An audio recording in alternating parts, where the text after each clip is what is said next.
The best of the Maldives at the lowest cost possible. Let's go.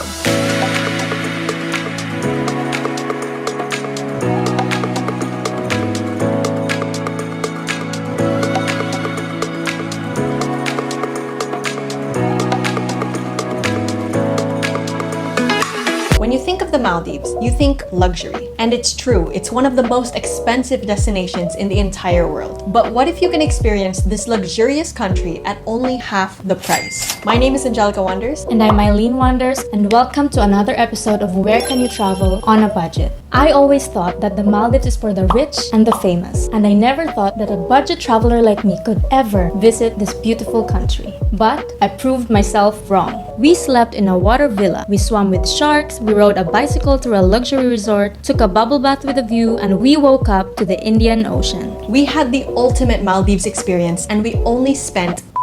In this video, we share with you how we were able to afford the Maldives. And stick until the end because we're going to show you how much we spent, our cost breakdown for flights, hotels, food, and activities. The tips that we share in this video are tried and proven budget travel hacks, and it helped us save thousands of pesos. So I can almost guarantee that it can help you save thousands of pesos as well. And make sure you watch all 10 tips because the last one is our favorite. Please hit that like button and hit that subscribe button. And without further ado, let's hop right into budget hack number 10. How to book cheap flights to the Maldives. The sad truth is that there are no direct flights from the Philippines to the Maldives. However, here's a quick trick to booking cheaper flights, and that is to find a way to get to Singapore or Malaysia first because they have the cheapest flights to the Maldives. And it's easy to get to from Manila. You can keep an eye out for promos and piece of sales from budget airlines like Cebu Pacific or AirAsia to snag a cheap flight to Singapore or Kuala Lumpur, and then from there, hop onto a connecting flight to the Maldives. A good travel hack is staying in either Singapore or Malaysia for 1 or 2 nights, essentially exploring another destination before your Maldives trip. Take advantage of connecting flights because you can hit 2 birds with 1 stone. But make sure you book all of these flights in advance. You can compare prices on different dates and different airlines through platforms like Skyscanner and Google Flights. You can compare prices for the whole month, you can choose between different airlines, you can filter between the cheapest option and the fastest option, you can even turn on cheap price alerts, and see how long layovers are in between. Sometimes the longer the layover, the cheaper. But I personally don't mind long layovers because as I mentioned earlier, you can experience another country even just for a few hours. On our trip to the Maldives, we actually had a long layover in Singapore and had a couple of hours to explore the city while we were waiting for our next flight. So being flexible with your dates and times can really give you more affordable options and potentially save you a good amount of money on your journey. We actually have a separate video about how to book cheap flights from the Philippines, so you can check that out on our YouTube channel right here. Now let's move on to budget hack number 9. When is the best time to book your trip?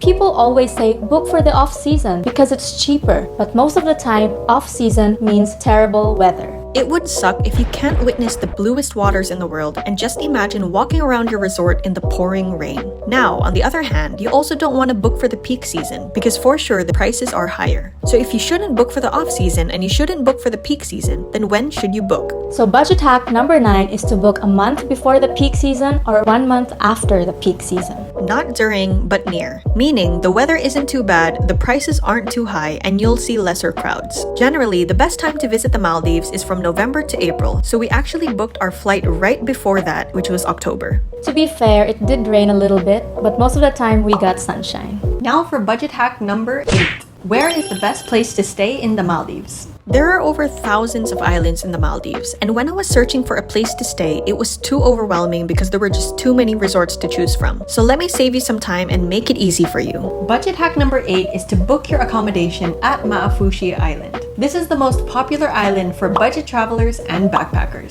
You can save hundreds of dollars by simply booking a stay on this island. Prices range from $30 to $50 per night. Even the fanciest guest house here will cost significantly lesser than the cheapest resort. And one minor flaw about booking a luxury resort is that you're stuck at eating at their in-house restaurants and booking their in-house tours, which are probably double the price. But if you're staying on Maafushi Island, you have options. There are a wide range of restaurant and tour agencies to choose from, so you have the freedom to choose the food and activities that fit your budget. Budget hack number 7. Book 1 night at a luxury resort. It doesn't have to be 2 nights or 3 nights, just 1 night, and that is the hack. Many people skip luxury resorts altogether and just stick to booking cheap hotels. But let's face it, you're in the Maldives already. And for many of us, this is a once-in-a-lifetime experience. We spent a total of 5 nights in the Maldives. 4 of those nights were in cheap hotels, but one of those nights, we went full-on luxury. And let me tell you, the prices are high, but we did not regret it. You might as well experience the best of the Maldives, even just for a night. Water villas range from about $1,000 to $1,500 per night. But we paid less than that. Later on, we're gonna share with you which luxury resort we stayed at and how much we paid for our water villa. So stick until the end because we're gonna show you our final cost breakdown. Now for budget hack number 6. To be honest, it does cost a hefty amount to book overnight at a luxury resort. So if you don't have the money, then budget hack number 6 is perfect for you. And that is to book a day tour at a luxury resort. You can take photos on their Instagrammable walkways, use their amenities, eat at their fancy restaurant, and you don't have to spend hundreds of dollars to sleep there overnight. The downside is, of course, you don't get to sleep there, but sometimes people just want to take their ultimate beach photo shoots and then they're good to go. There are a wide range of resorts that offer day tours, and since I can't pronounce them, I'm just gonna list them right here, here, here, here, and here. You can easily book all of these day tours with your guest house at Maafushi. Budget hack number 5. Transport like a local. As I mentioned earlier, the Maldives is comprised of thousands of islands, and the moment you arrive at the airport, you still need to transfer to another island to get to your hotel. And in our case, as well as many other budget travelers, we stayed on Maafushi Island. There are 3 transportation options: a seaplane, a seaboat, and a ferry. A seaplane costs about $300 to $400 one way, a speedboat costs about $30 to $40 one way, and a ferry costs about $2 one way. Now it's quite obvious which option we chose, and that was the seaplane. Okay, I'm joking. Of course we took the ferry and saved a fortune. It does take a bit longer to get to your destination, although it's not too bad. The speedboat takes about 45 minutes and the ferry takes about 90 minutes, so it's about double the time. But that isn't a problem to us because the thing with us budget travelers is we've got the time, but we don't got the money.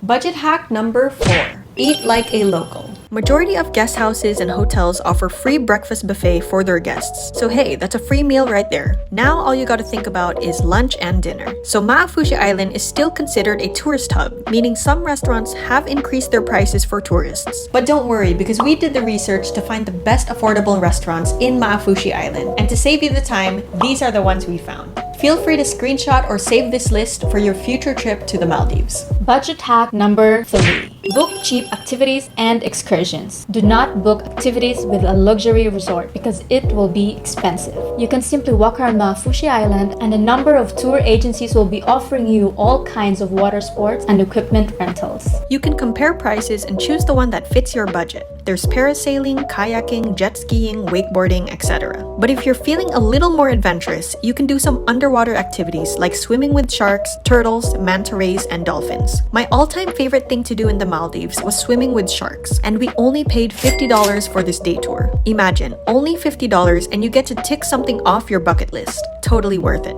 I know it may seem scary, but don't worry. According to locals, shark attacks are practically non-existent in the Maldives. You'll see a few sharks, but they won't be interested in you at all. Budget hack number 2. Visit free beaches on Maafushi Island. There are 4 main public beaches. There's Bikini Beach, Public Beach, Water Sports Beach, and Coral Beach. By the way, you need to know that the Maldives is indeed a Muslim nation, and you are not allowed to wear bikinis around public beaches. However, there's one public beach that allows this, and that is, of course, Bikini Beach. But before going here, make sure you dress up respectfully on your walk down to the beach. Budget hack number 1. This one's gonna sound a little funny, but even until today, I'm so glad I did this. And this was to plan a photo shoot itinerary. Okay, I know it sounds funny and totally conceited, but hey, let me explain. I understand when people are on vacation and they just want to sit down and relax and just drink their fruit shake and do nothing. But we spent a hefty amount of money for a luxury resort, so we wanted to take advantage and make the most of our money. So this is what we did. We planned all of the shots we wanted to take and where we wanted to take them, but not only that, we also planned an itinerary of what time we wanted to take them to make sure that we had enough time to take them all. The thing with us is that when we take content, sometimes we get carried away and don't realize the time. Like we spend too much time on one shot and end up not having time for anything else. So having a photo shoot itinerary lets you schedule your shots. So for example, 6 a.m. take sunrise bed shots, 7 a.m. take photos at the stairway, 8 a.m. take photos in the bathtub, 10 a.m., take photos biking along the villas, and it goes on and on. Okay, I know you guys are probably laughing at me, and I know I laugh at myself too, but again, no regrets because we got all of the photos we wanted to take and more. So planning a photo shoot itinerary is probably the wisest thing to do for content creators who visit a destination for a short period of time. And it saves money too because instead of booking a 5-day trip, you can book a 3-day trip and still get the same experience if you plan it right. Of course, you don't want to make your entire trip all about taking photos. For sure, you want to enjoy and immerse yourself in the moment. But in my opinion, you will never ever regret capturing that perfect shot because you captured a moment that you will cherish forever. It's just amazing what photos can do. When I look back at my past travels, it takes me to so many different emotions. And if you want to capture these memories on camera, you'll be looking back at your photos too and thanking yourself for planning out a photo shoot itinerary.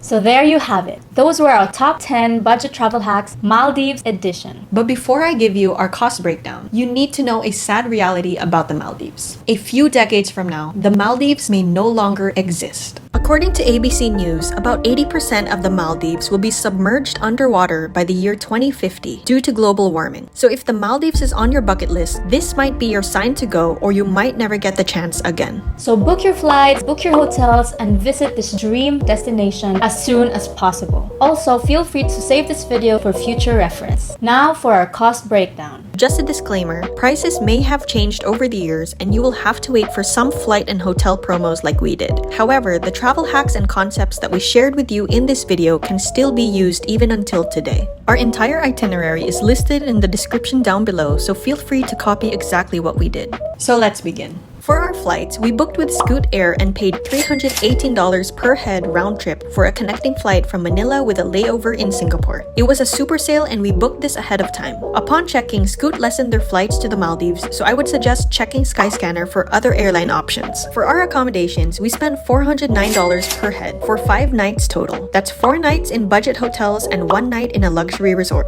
The main reason why we booked our water villa at Paradise Island Resort is because it's the nearest resort to the airport, and we didn't want to book a seaplane. Remember, seaplanes can range from about $400 to $800 one way, but thankfully you can easily go to Paradise Island Resort via speedboat, which takes about 20 minutes, and they will pick you up at the airport. So instead of us paying for a seaplane, we just put the money into the speedboat to go to the resort near the airport, and at the end of the day, it did save us a lot of money. For our food, breakfast was free every day, so we mainly bought lunch and dinner, and with an average of about $8 per meal for 6 days, we spent a total of $96 per head. For our transportation costs, which included buses, ferries, and taxis, we spent $28 per head. And lastly, for our activities, which includes biking at Paradise Resort and our Sharks tour, we spent only $55 per head. So in total, our flights, hotels, food, transpo, and activities for 6 days and 5 nights, we spent a total of $906 per head. We did what the Maldives is known for. We booked a water villa, biked along a resort, swam with sharks, took a bubble bath with a view, and woke up to the Indian Ocean. And we only spent $906 per head.